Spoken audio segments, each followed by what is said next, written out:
Hi everyone and welcome to Soul Stained Ink. My name is Beth I'm Malena. and we're here today to tell you our TBRs for the Scooby-Doo-a-thon.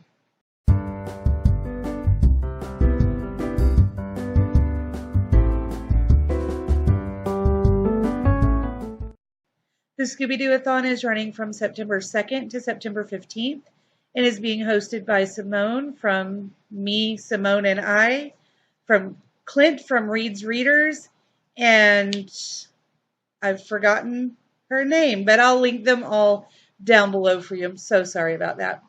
There are 7 prompts, and we're here to talk to you about the books we've chosen. So let's get started.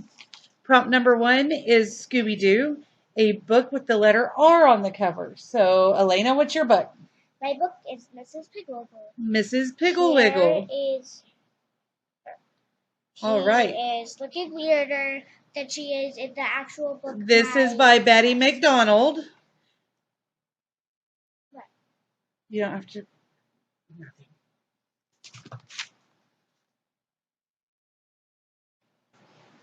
right, so while she's reading Mrs. Pigglewiggle, I'm going to be reading The Wild Robot by Peter Brown.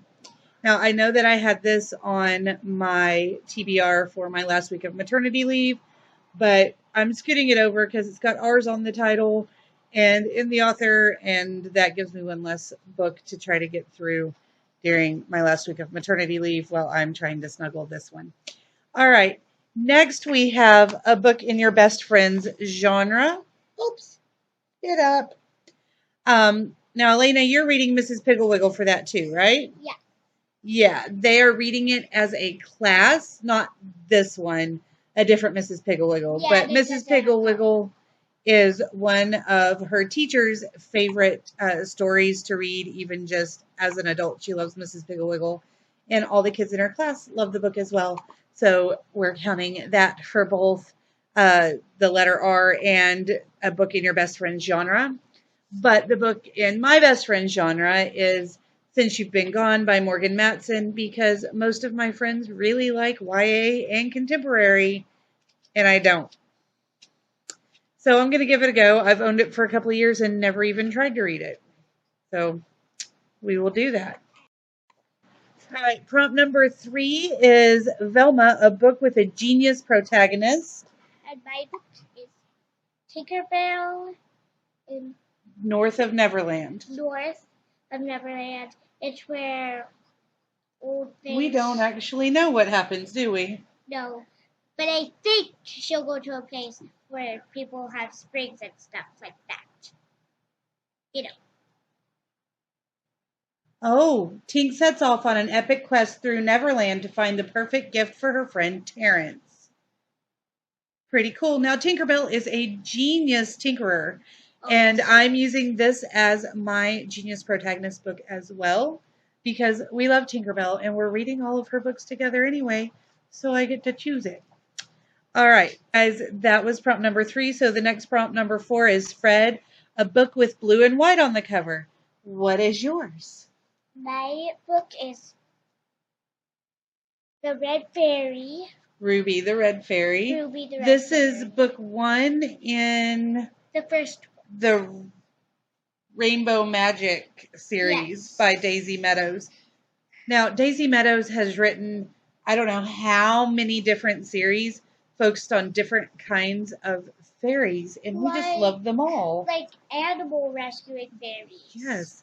We've got animal fairies, and the first one we read together was like fairy tale fairies, I think. Yeah. Like Snow White. There's a Snow White fairy and a Little Red Riding Hood fairy, and yeah. So we haven't read the Rainbow Fairies yet, though. So super excited for that one. Sorry, I got really excited about that and talked about it more than she did. It's okay, Mom. I still love you at the baby ring. Okay. Mine with blue and white on the cover is Victorian Fairy Tales, edited by Michael Newton. I am already reading this one, but I'm only reading one fairy tale a day. There are 15 or 16 fairy tales in this book. So even though I'm reading one a day, there's still going to be over half of them for me to continue reading during the Scooby-Doo-a-thon.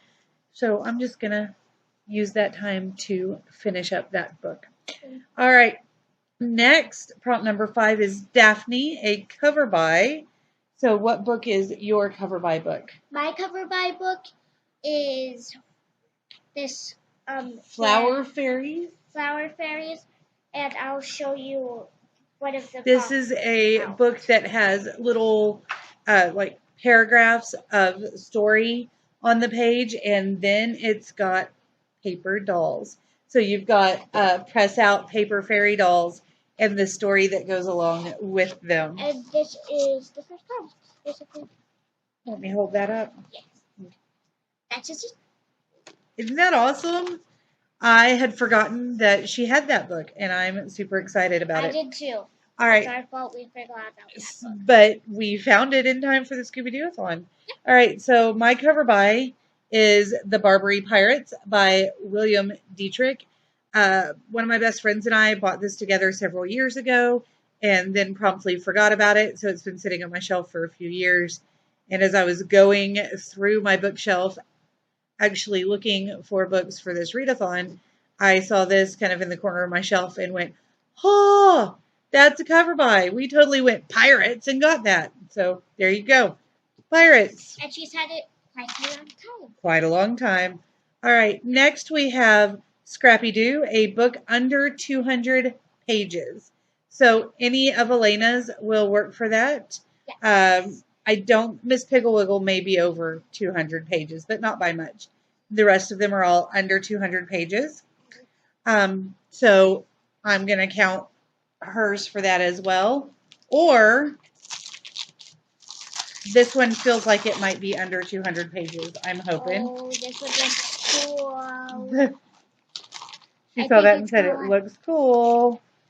Ta-da! Amina's Voice by Hina Khan, and it is under 200. I was right. It's got 197 pages, so barely under 200. But there you go. Amina's Voice is going to be my choice for under 200 pages. I also have another book that is just over 200 pages. However, it is a cover read, so if I get through those, or if I decide that Barbary Pirates is just not my thing, then I'm going to be reading Mike Lupica's Summer Ball. This is one I've been meaning to read to put on my shelves at school anyway, so I need to get to it. And it's 240 pages, so it's definitely not below 200, but it's got a great cover, and it's just a little bit more than that. Now, the 7th prompt is to read the group book, which is Meddling Kids by Edgar Cantero. And that is an adult book that is kind of based off of Scooby-Doo, and I don't know that Elena needs to listen to it, but I do have the audiobook that I'm going to listen to for that book as well. So we've got that covered. And then there is a bonus prompt that is Scooby Snacks, and it's just treat yourself. So Elena and I will be watching Scooby-Doo together, which we do anyway, but we love doing it. So there you have it. And she has begun acting a fool, but we're done with the prompts. So we're just going to say thanks for watching. Give it a big thumbs up if you liked the video. Subscribe if you're new, and come talk to us in the comments down below. Let us know if you've read any of these books, if you want to read any of them, and if you're participating in the Scooby-Doo-a-thon, link your TBR videos or tell us what you're reading as well. We'll see you later. Bye. Bye.